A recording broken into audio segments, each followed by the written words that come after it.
Okay, तो यहाँ तक हम देख चुके थे और हमने कहा था कि इसको घर पे करके देखोगे तुम लोग, तो ये हम मान लेते हैं कि तुम लोग इस चीज़ को कर लिए होगे, यहाँ तक रिजल्ट आ गया होगा। अब आगे हम इस चीज़ के वैल्यूज़ को हम ओरिजिनल जो हमारा स्टैंडर्ड फार्मूलाज है ऑफ शियर स्ट्रेस पे उस पे हम पुट करते हैं।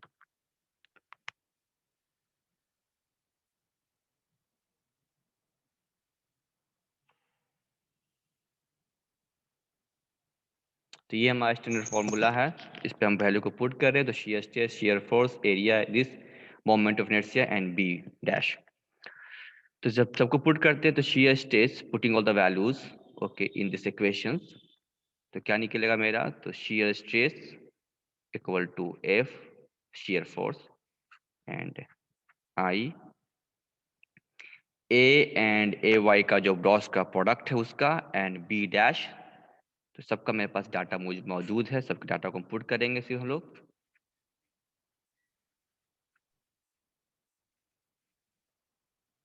अरे रांची में कागज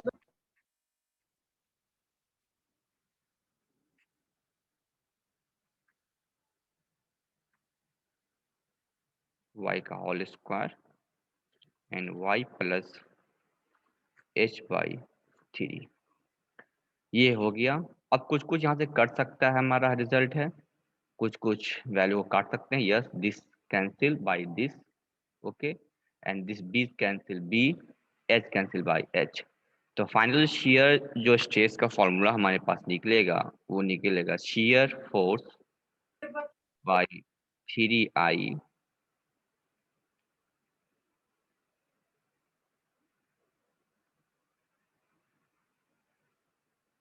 थ्री आई एंड ब्रैकेट में ये पार्ट बच गया two H three minus Y, और ये पार्ट बच गया then Y plus H by three. अब इसको सॉल्व करते हैं। तो इस पार्ट को जिसको मल्टीप्लाई करते हैं, दोनों पार्ट को हम मल्टीप्लाई करते हैं, तो मल्टीप्लाई करने के बाद हमें क्या मिलेगा, तो shear stress shear force by three moment of inertia of the triangle sections, और इसको मल्टीप्लाई करो तो क्या मिलेगा, तो two H Y by three okay, फिर y को y से मल्टीप्लाई तो वाई स्क्वायर, फिर इसको इससे मल्टीप्लाई करके आगे निकल के two H square by nine okay, and फिर इसको मल्टीप्लाई कितना हो गया, तो एच वाई बाई थ्री। अब ये पार्ट को देखोगे, ये पार्ट और ये पार्ट ये दोनों एक दूसरे से कैंसिल हो जाएगा, मतलब कि सब्ट्रैक्ट हो जाएगा कि टू एच वाई है, यहाँ पे फैक्टर सेम है। तो shear force shear stress by shear force by three I, इसको जब सॉल्व करोगे तो क्या निकलेगा, H Y by three minus y square plus two H square by nine. ये हमारे एक इक्वेशन आ गया जो कि एक पैराबोलिक क्वाड्रेटिक इक्वेशन हो गया। This is a quadratic equation.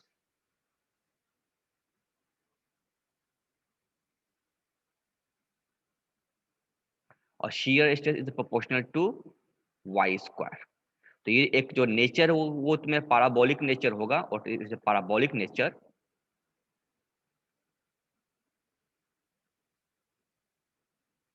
याद रखना है कि ये जो पार्ट है ट्रायंगल का, ये मैकेनिकल वाले को नहीं पढ़ना है, मैकेनिकल के जेईटी सिलेबस में ट्रायंगल का पार्ट नहीं पढ़ना है, ये सिविल वाले को पढ़ना है। लेकिन एसएससी या जेईई कॉम्पिटिशन में वो सबको पढ़ना है ओके। तो ये ट्रायंगल पार्ट से भी क्वेश्चन आता है।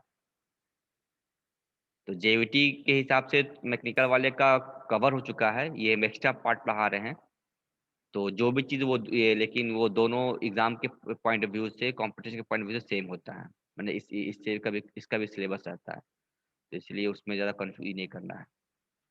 तो this is the equations okay, this is the equations our. तो नाउ जब ये इक्वेशंस आ गया है, तो अब हम केस उठाएंगे, case one, case two, case three. तो first case, the case one, when y equal to zero. तो y इक्वल टू जीरो का मतलब हो गया that is at neutral axis.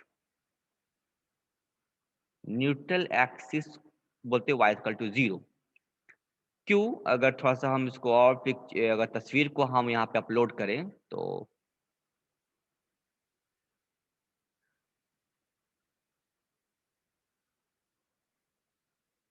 ये हो गया neutral axis.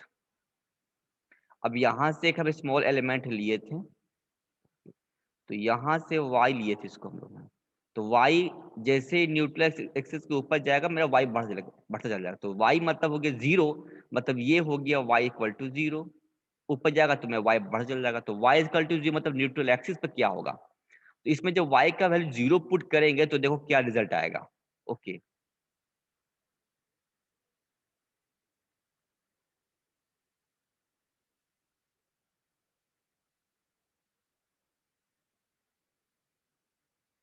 Putting y equal to 0 in जो इक्वेशन मिला था मेरा, जो इक्वेशन फाइनल इक्वेशन था, तो कौन सा इक्वेशन, तो इक्वेशन था मेरा shear stress by shear force this and hy by 3 minus y square plus 2h square by 9। इसे पुट करेगा तो क्या निकल, देखो यहाँ पे 0 पुट करेंगे तो ये टर्म 0 हो जाएगा, ये टर्म 0 हो जाएगा, तो क्या बच जाएगा, तो shear stress equal to f by 3i then 2h square by 9। तो अगर 2h square shear force by 3 9 के 27 एंड मोमेंट ऑफ इनर्शिया। तो ये मोमेंट ऑफ इनर्शिया, तो what is the moment of inertia, moment of inertia of triangle part of triangle section. तो क्या होता है moment of inertia, B H power cube by 36। ये सब हमको याद रखना है। ये मोमेंट ऑफ इनर्शिया, ये टोटल इसका हाइट हो गया h, ये b हो गया, और इस क्योंकि न्यूट्रल से ऐसे जा रहा है तो h को काट रहा है तो h का पावर q पुट कर देते हैं। तो इस सब मोमेंट ऑफ इनर्शिया को अब हम लोग इस पे पुट करेंगे तो क्या रिजल्ट आएगा।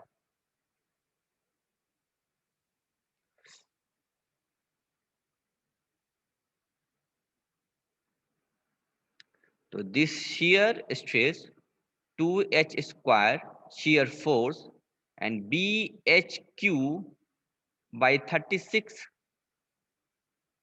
into 27। कुछ काटो, देखो यहाँ पे एच स्क्वायर है, ये एच स्क्वायर कट गया, सॉरी यहाँ पे एच बच गया। उसके बाद 9 चौके 36 और 9 तिया के 27, तो कितना गया 8 F and 3 B H. So ये निकल गया तुम्हारा shear स्ट्रेस जो at neutral axis, shear stress at the neutral axis तुम्हारे यहाँ पे रिजल्ट निकल गया। तो वेयर F by BH मैंने BH is a cross section, तो ये रिजल्ट मेरा आ गया, मतलब कि S 8/3 into F by BH।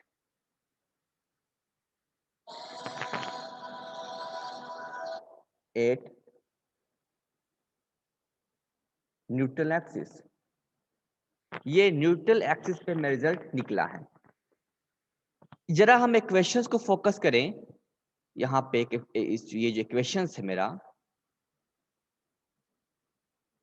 ये जो इक्वेशंस है मेरा, ये इक्वेशंस अगर तुम लोग पढ़े होगे क्लास 10th का मैथ, तो यहाँ पे देखो, यहाँ पे स्क्वायर है, यहाँ पे भी y है, ये कैसा इक्वेशंस है, ये कहा गया क्वाड्रेटिक इक्वेशंस। जैसे कि तुम लोग पढ़े होगे कि x square plus 6x plus 5 equal to 0। देखो जब तुम सॉल्व करने के लिए बैठोगे तो इसका क्या इक्वेशन आता है, इसका दो ठो वैल्यू आता है x का, s का दो वैल्यू आता है। तो ये भी एक क्वाड्रेटिक इक्वेशन से मेरा है, तो इसका भी दो रिजल्ट आएगा। एक तो रिजल्ट आ गया जो यहाँ पे पुट किए y इक्वल टू 0, यस में भी हो सकता है y इक्वल टू 0 हो सकता है, या y का वैल्यू बहुत सारा हो सकता है। तो हमें कुछ स्टैंडर्ड वैल्यू पे देखना है, कुछ स्टैंडर्ड y का वैल्यू देखना है कि y का वैल्यू कहाँ कहाँ पे लाई कर सकते हो। y का तो वेरी करता है 0 से लेकर टॉप, तो y का जो वैल्यू होता है वो 0 से शुरू होता है और y is equal to 2h/3 तक जाता है। इसका लिमिट हो गया, क्योंकि ट्रायंगल जो होता मेरा है, ये न्यूट्रल एक्सिस है, ये हो गया h/3 और ये हो गया यहाँ से 2h/3। तो 0 से लेकर 2h/3 तक इसका मूवमेंट हो सकता है। तो y का वैल्यू तो कुछ भी हो सकता है, ये भी y का वैल्यू होगा, ये भी y का वैल्यू होगा। तो neutral axis y equal to 0 पे तो मैं निकल गया दिस वैल्यू। तो अब हमें क्या कुछ और जगह मिल सकता है, तो y का हमें देखना होगा कि मैक्सिमम शियर स्ट्रेस कहाँ मिल सकता है इसका, क्योंकि दो क्वाड्रेटिक इक्वेशन तो जब भी होगा तो इसका दो वैल्यू हम निकाल सकते हैं एक साथ हम हैं। तो हमें इसका निकालना होगा एक शियर स्ट्रेस, जो कि थोड़ा सा दिक्कत होगा यहाँ पे तुम लोग को, क्योंकि यहाँ पे फिर से हम डिफरेंशिएशन का यूज करेंगे। तो you know that the shear stress is equal to, जो हम निकाले थे, F/3I and HY/3 minus y square plus 2h² 9। तो मैक्सिमम हमको कहाँ पे मिलेगा? मैक्सिमम शियर स्ट्रेस बहुत सारे केस में जो स्टैंडर्ड जो शेप था उसका तो शियर स्ट्रेस हमको न्यूट्रल एक्सिस पे मिलता था, लेकिन अब यहाँ पे शियर स्ट्रेस को हम लोग डिफरेंशिएट करके भी हम देख सकते हैं कि वही वैल्यू है कि कुछ दूसरा वैल्यू होगा मेरा, कि यही वैल्यू निकलेगा कि कुछ और वैल्यू निकलेगा। तो maximum shear stress okay eight which point, eight which section, eight which distance. तो ये चीज का जो डिफिनेशन है, ये जो टर्म है, ये हमको डिफरेंशिएशन से पता चलता है।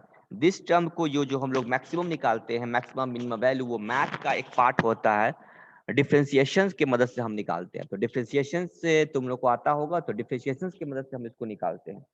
तो maximum shear stress with dy equal to 0 for maximum shear stress condition. तो क्योंकि मैक्सिमम मतलब y के साथ चेंज नहीं हो सकता, जब हम डिफरेंशिएट करेंगे तो जो रिजल्ट आएगा उस पर हम फोकस करेंगे y स्क्वायर के साथ। तो क्या निकल जाएगा यहाँ पे? Simply h/3 minus 2y equal to 0। जब इसको पर डिफरेंशिएट करेंगे तो ये रिजल्ट मेरा आएगा, या therefore y equal to h/6।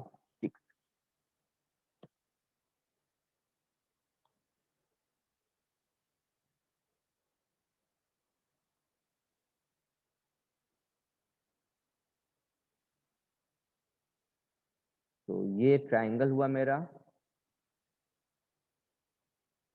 जो न्यूट्रल एक्सिस, यहां से इसका जो डिस्टेंस निकला वो निकला h/6, और यहां से डिस्टेंस कितना था इसका? था h/3। तो फ्रॉम बॉटम से डिस्टेंस कितना होगा फ्रॉम बॉटम से? तो दोनों को जोड़ देते हैं, तो h/6 h/3 कितना निकल जाएगा? h/2। तो ये निकल जाएगा h/2। h/2 पे मैक्सिमम शियर स्ट्रेस हमारा रिजल्ट होगा। और जब इस h/2 को जब हम लोग, क्योंकि y का वैल्यू h/2, मतलब y का वैल्यू h/2 को जब पुट करते हैं हम लोग हैं, या h/6, यहाँ पे कंडीशन होगी h/2 from the bottom axis, लेकिन रिजल्ट हमको निकला y इक्वल टू 7 h/6। तो जब h/6 को जब पुट करते हैं हम लोग हैं इस इक्वेशंस में, कहाँ गया, इस इक्वेशन में जब पुट करते हैं हम लोग हैं, तो जब पुट करेंगे तो इसे पुट करके देखोगे कितना आएगा। जब हम पुट करते हैं तो मेरे पास रिजल्ट आ जाता है ये चीज, डायरेक्ट हम इसका आंसर लिख दे रहे हैं,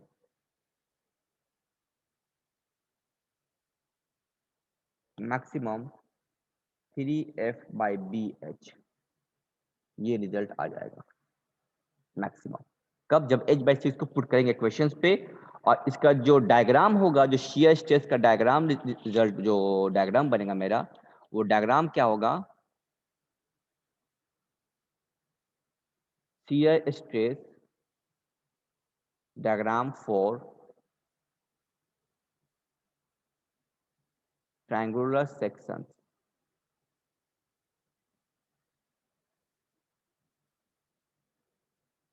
ये हो गया न्यूट्रल एक्सिस, तो यहाँ पे मेरा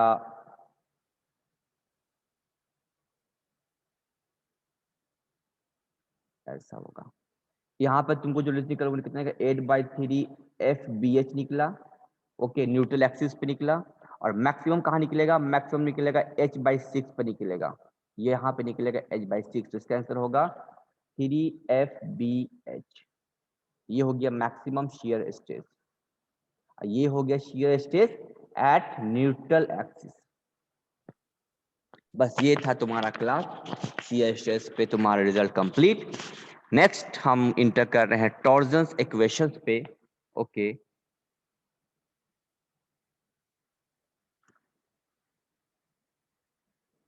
टॉर्जन्स जो है वो दोनों के सिलेबस में है, मैकेनिकल वाले के भी।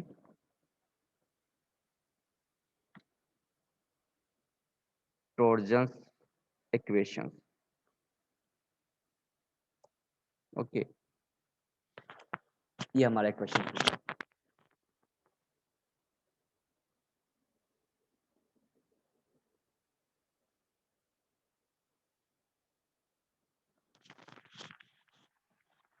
अब ये जो टॉर्जन्स इक्वेशंस है वो कहाँ पे यूज होगा और कहाँ पे इसको हम अप्लाई करेंगे? सबसे पहले हम लोग टॉर्जन्स इक्वेशंस का जो एप्लीकेशंस है, जो यूज है, हम यूज करेंगे प्योर टॉर्जन्स केस में। ओके, प्योर टॉर्जन्स इक्वेशन, प्योर टॉर्जन्स मतलब होता है जहां पे कोई बेंडिंग नहीं होना चाहिए, मतलब प्योर टॉर्जन्स मतलब हो गया नो बेंडिंग, नो बेंडिंग, कोई मोमेंट नहीं, कोई बेंडिंग मोमेंट नहीं रहना चाहिए, प्योर टॉर्जन होना चाहिए। और जब प्योर टॉर्जन्स होता है मतलब वहां पे जब प्योर बेंडिंग नहीं हुआ तो मतलब वहां पे शियरिंग हुआ, सिर्फ शियर हुआ, तो ओनली शियर, ओनली शियर। लेकिन यहाँ पे शियर का जो टर्म है यहाँ पे वो शियर फोर्स लग रहा है ड्यू टू टॉर्क, तो टॉर्क के चलते यहाँ पे शियर पैदा होगा। हम उस चीज को अभी हम समझा रहे हैं यहाँ पे चीज को, क्या मतलब यहाँ पे है। जैसे मान लो कि एक ये शाफ्ट है, ओके, ये शाफ्ट है। शाफ्ट कैसा होता है? जो ऊपर में पिक्चर दिखाई गया, देखो यहाँ पे एक शाफ्ट है, ये देख रहे हो शाफ्ट है, ये इसका क्रॉस सेक्शंस एरिया, ये क्रॉस सेक्शंस एरिया और इसका ये लेंथ। ओके, ये लेंथ हो गया। तो यहाँ पे बहुत सारा शाफ्ट का तस्वीर दिया गया, तो ये माइल स्टील, लोहा, एल्युमिनियम, हर चीज का बना हुआ रहता है। तो ये हमारा जो शाफ्ट है जिसका लेंथ L हो गया और जिसका डायमीटर जो है वो ये सेंटर हो गया है, और इसका जो डायमीटर है वो ये इसका डायमीटर हो गया। अब टॉर्क लगेगा, टॉर्क का मतलब हो गया कि एक तरफ अगर कोई फोर्स हम इधर की तरफ लगाएं, ऐसे फोर्स लगाएं, तो ये जो शाफ्ट है वो बैंड होके ऐसा हो जाएगा।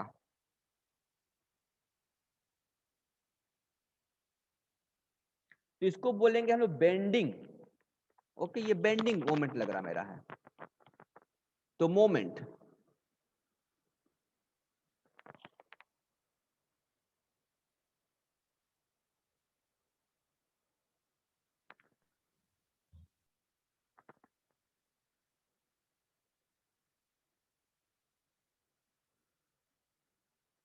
और अगर इसके इस पॉइंट से व्यू से देखेंगे, इसके ऊपर हम ऐसा चीज लगाएंगे, this look like this. Okay, और एक तरफ इधर लगाएंगे। ओके, जैसे अगर इसको इधर देखेंगे तो हम मान लो ये इसका ये जो पार्ट है ये इधर बन गया है, तो इसको हम इधर की तरफ हम लोग घुमाएंगे ऐसे, और ये वाला जो पार्ट है ये इधर है। ओके, इसको हम इधर घुमाने की कोशिश कर रहे हैं।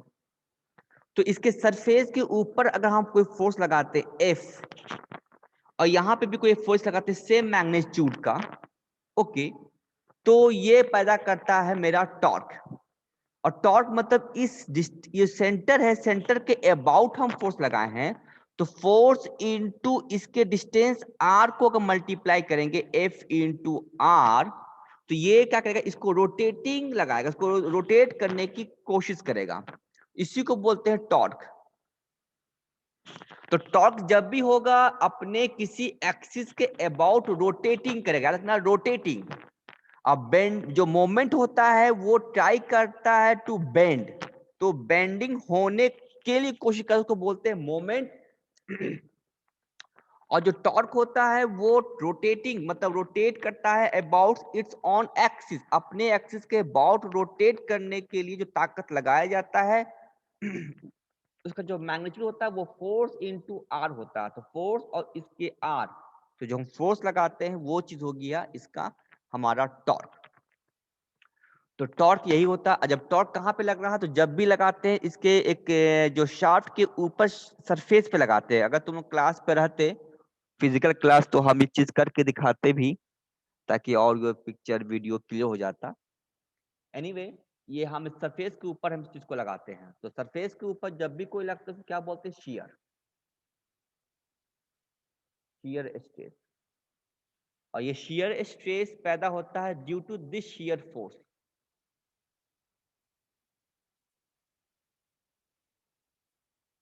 और ये शियर फोर्स को जब आर से मल्टीप्लाई करते हैं तो वो बन जाता है टॉर्क। ये असल पैदा होता है ड्यू टू शियर फोर्स। तो शियर फोर्स के चलते ये चीज हमारा पैदा होता है। अब आते हैं थोड़ा डिफिनेशन देख लेते हैं क्या हमारा डिफिनेशन है। तो वेन सर्कुलर शाफ्ट मतलब यहाँ पे क्या होना चाहिए, सर्कुलर फॉर्म होना चाहिए, लाइक दिस वन, सर्कुलर पैसा सर्कुलर फॉर्म, सर्कुलर फॉर्म। 1390 अरे आएगा देख लेना, आ गया है।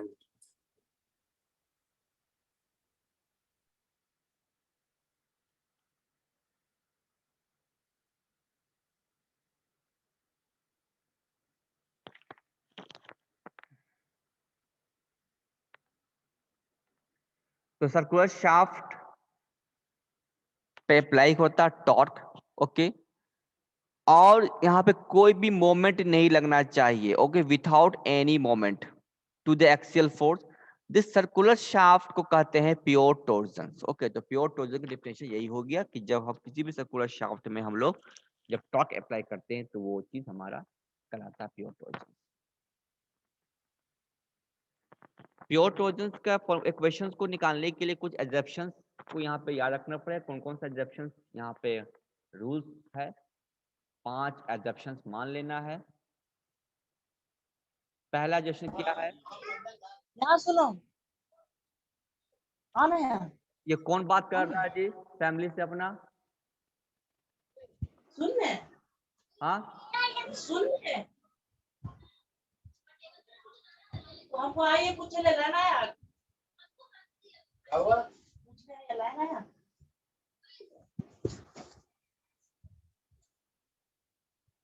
हेलो,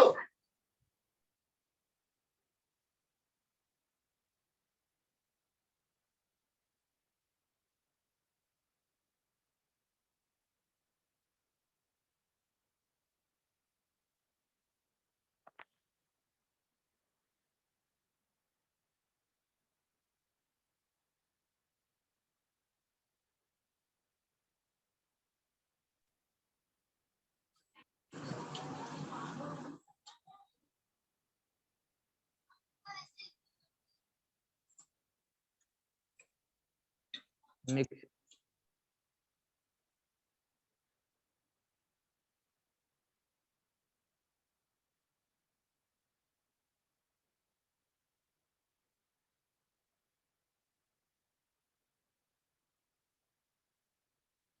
पढ़ोगे नहीं सुना रहा तो कुछ नहीं, मटेरियल शाफ्ट को करना ये है, लेंथ है, ट्विस्ट एंगल डिपेंड होना चाहिए, शार्ट पे होना चाहिए, क्रॉस सेक्शन हमारा शाफ्ट एंड ट्विस्ट के फैले हुए होना चाहिए, और रेडियल हमारा ये होना चाहिए। बस लोग क्लास पे मतलब है नहीं है,